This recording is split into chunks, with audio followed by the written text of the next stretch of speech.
The classic lineup of the band was kind of everyone's favourite, and it was kind of, I mean, I liked that lineup of the band better because it meant I could go and see them, and I quite liked listening to the records like Jailbreak and all that stuff. And I just thought it worked better with Brian and Scott on guitar. It was just a more kind of sympathetic sort of chemistry between them. By the time Gary Moore passed away in 2011, he had left behind a legacy that spanned 5 decades, dozens of albums, and thousands of guitar solos that mixed fury with finesse. An extremely gifted musician, Moore's playing was often described as passionate, virtuosic, even feral, but rarely, if ever, pretentious. Whether snarling through a Thin Lizzy anthem or weeping his way through Parisian walkways, Moore's fretwork always carried the unmistakable stamp of someone who had paid close attention to those who came before him.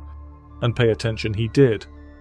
Moore was as much a disciple as he was a pioneer, an unashamed fan of the artists and bands who shaped his sensibilities. Over the years, he spoke often and fondly of those whose music lit the way for him, especially the groups whose collective chemistry left a deep mark on his playing, writing, and performing. Here, in ascending order, is a comprehensive look at the 10 bands that mattered most to Gary Moore.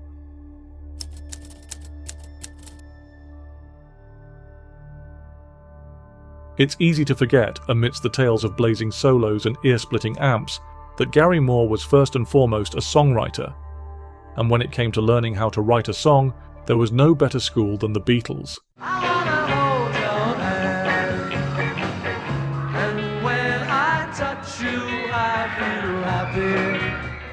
The Beatles were everywhere when I was growing up, Moore once said. You didn't choose to like them, you just did. Their songs were on the radio, on telly, in your head. What set the Beatles apart for Moore wasn't just their cultural ubiquity, but their melodic instincts. They knew when to hold back, when to let the melody breathe, he explained. That sense of musical space, Harrison was a master at it. Indeed, George Harrison's graceful, understated solos found a sympathetic ear in Moore, who despite his technical prowess, always understood the emotional weight of a simple, well-placed note. Moore's own playing on ballads like Still Got the Blues and Empty Rooms owed something to Harrison's school of restraint. It's one thing to impress someone, Moore said. It's another thing entirely to move them. The Beatles knew how to do both.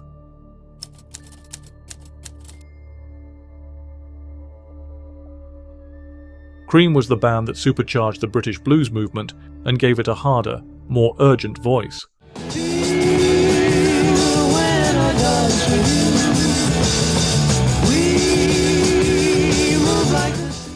When Eric Clapton plugged in alongside Jack Bruce and Ginger Baker, he wasn't merely playing the blues, he was setting it ablaze. Gary Moore was watching. That Beano album was the beginning, Moore told Guitar World, but Cream, that was the explosion, that was Clapton as a god. Though Moore would eventually forge his own path, his love for Cream never faded. The trio's extended jams, explosive crescendos, and gritty blues framework were a blueprint for what Moore would later do with his own power trios. People think Cream was just a guitar band, but listen to what they were doing rhythmically, harmonically. It was daring, Moore said. They pushed the blues into new territory. On stage, Moore would often revisit Cream-era staples like Crossroads, not as nostalgic throwbacks, but as living, breathing works, full of fire and possibility. The influence was audible and unashamed.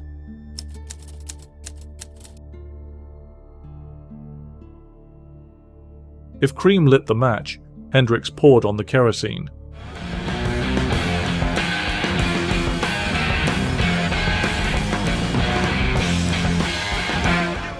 For Moore, Hendrix's arrival was seismic. He just shattered the rules, Moore said. Suddenly the guitar wasn't just an instrument, it was a force. Though Moore didn't dress like Hendrix and rarely dipped into psychedelia for long, the influence was deeper than fashion or fuzz pedals. Hendrix, like Moore, approached the guitar as an extension of the self, raw, expressive, unfiltered. There's a kind of emotional honesty in Jimi's playing, Moore said. Even when he's going off the rails, you feel like it's coming from somewhere real. Hendrix's improvisational freedom and sonic inventiveness inspired Moore to take risks, to colour outside the lines. You can hear Hendrix's shadow in tracks like Back on the Streets and Grinding Stone, where Moore flirts with wah-driven chaos and feedback-laced catharsis. "I never tried to copy Jimi," Moore insisted. "That's impossible, but I learned from him that sometimes the best thing you can do is let go."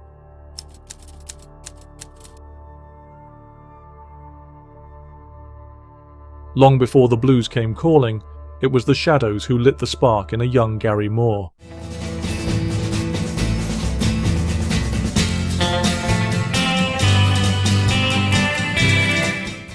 As he recalled, "I saw Hank Marvin on television and I just wanted to be him.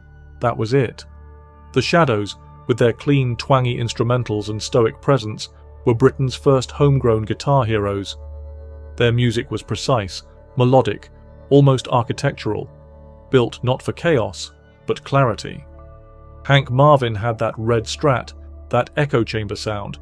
It was like the guitar was singing, Moore said. "That was magic to a kid like me." Though Moore would go on to develop a far more aggressive style, he never lost his appreciation for Marvin's economy and taste. In later years, especially during his balladic periods, that early influence crept back in. "So taught me that the guitar could be elegant," Moore said, "not just loud."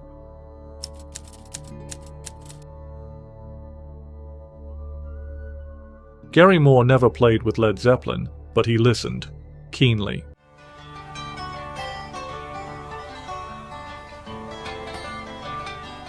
Lots and lots of flowers. Jimmy Page wasn't just a riff machine, Moore said. He was a composer with a guitar in his hands. Zeppelin's dynamic shifts, their fusion of blues, folk, and hard rock, these were lessons Moore absorbed with great care. Like Page, Moore was always interested in texture as much as tone. And while he lacked the mysticism of Zeppelin's frontman, he shared Page's ability to stretch the blues into strange, sometimes cinematic places. "I loved how Zeppelin could be delicate one moment and utterly thunderous the next," Moore noted. "That contrast, that's what makes a performance memorable."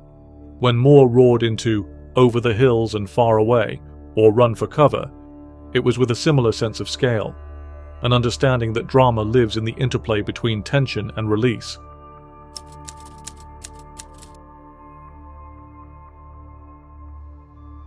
By the mid-1970s, Moore had done his apprenticeship in blues and rock, but it was in Colosseum II, a progressive jazz fusion outfit led by drummer John Heisman, that he truly went to school.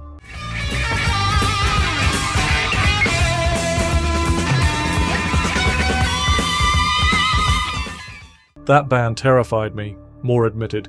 "Every guy in that group could play circles around me. I had to raise my game." Raise it he did. With Colosseum II, Moore explored odd time signatures, modal harmonies, and complex song structures, territory far removed from his blues roots. The band wasn't commercially successful, but artistically, it was a turning point. "It was like studying at the Royal Academy," Moore said. "It forced me to become a proper musician." The influence lingered. Even in his blues records, Moore's soloing bore the hallmarks of someone who understood jazz phrasing and classical motifs. His time in Colosseum II gave him the technical vocabulary he would later use to enrich more traditional formats.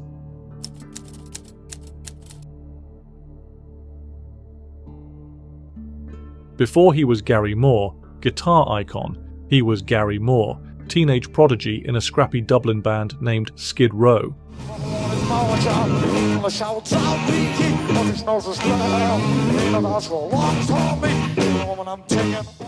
Not to be confused with the later American glam metal act, this Skid Row featured a young Moore alongside vocalist Brendan Brush Shields and drummer Noel Bridgman.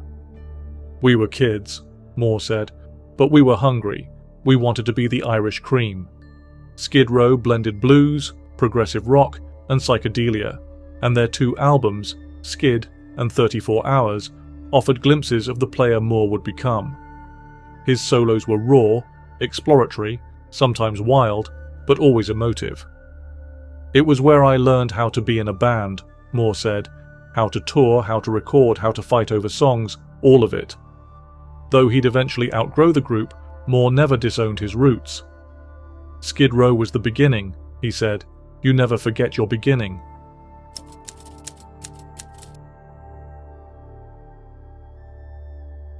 Fleetwood Mac's early blues incarnation, powered by the haunted brilliance of Peter Green, was the band Moore returned to more than any other. Just break out my magic stick.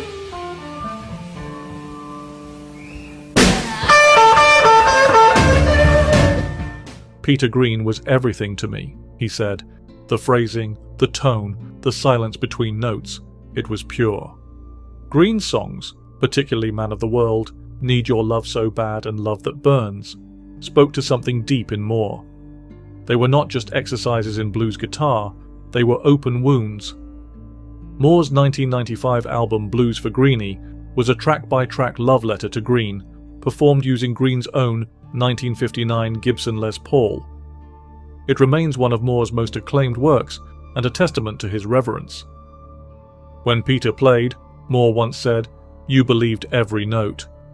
That's what I've always chased, not perfection, but truth."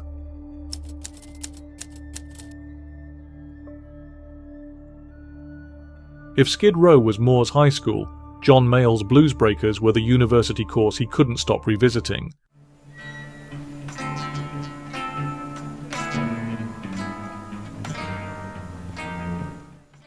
Clapton, Green, Mick Taylor, all had come through Mayall's revolving door. Moore worshipped the entire canon. Mayall was like the keeper of the blues flame, Moore said. His bands were like finishing schools for guitarists.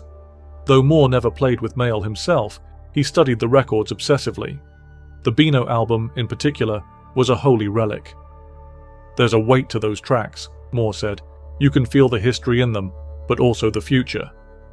Moore's deep dive into blues in the early 90s, albums like Still Got the Blues and After Hours, owed much to the Bluesbreakers' clean arrangements, rich tone, and unhurried solos. He wasn't just mimicking Clapton or Green, he was communing with them.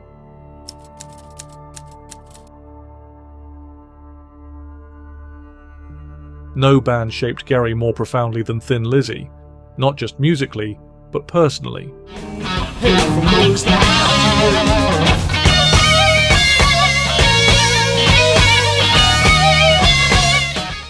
His long, complex friendship with Phil Lynott, full of mutual admiration, creative fireworks, and occasional estrangement, was the emotional axis of his life in music. "Playing with Phil was electric," Moore said. "We could read each other's minds on stage."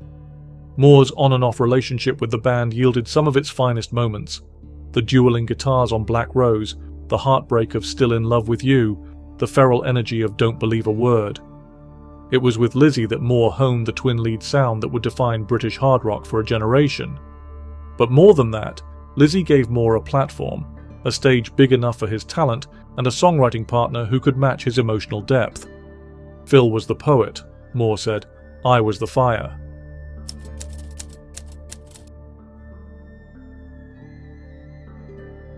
In his final years, Moore often spoke not of his own achievements, but of those who inspired them. "You don't get here on your own," he said. "You carry pieces of everyone who came before you." The bands he loved were more than influences. They were lifelines. They pulled him through confusion, spurred him to improve, and kept him humble even as accolades piled up. Moore was not just a student of the guitar. He was a student of the band, the fragile, combustible alchemy of group creation. And he never stopped learning.